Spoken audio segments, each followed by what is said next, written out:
ਤੁਸੀਂ ਦੇਖ ਰਹੇ ਹੋ ਕਤਲਮਾ ਬਣਦਾ।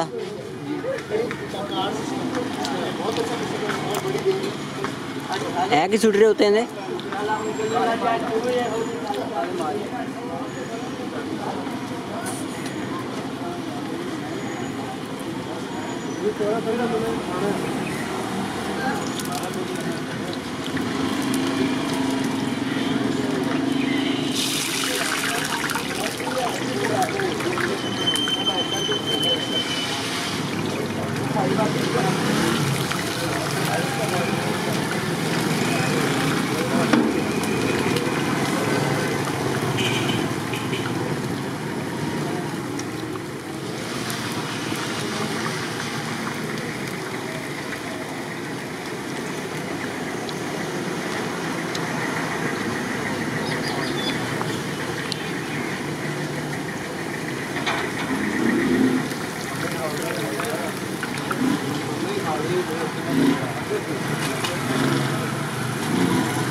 है जी। उनका कतलम्मा हो गया जी तैयार।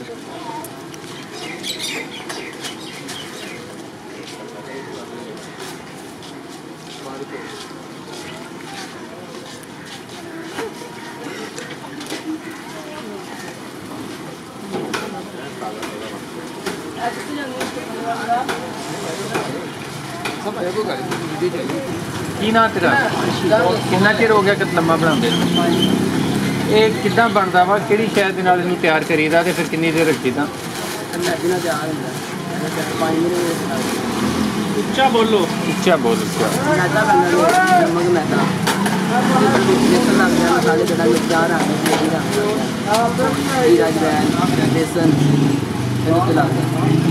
अच्छा 3 मिनट की पकाई है। अच्छा 3 मिनट की पकाई है ते किन्ने दा बेचदे हो 200 रुपये किलो 1.5 किलो का पूरा पीस होंगे। अच्छा 300 रुपये पूरा पीस बन जाता।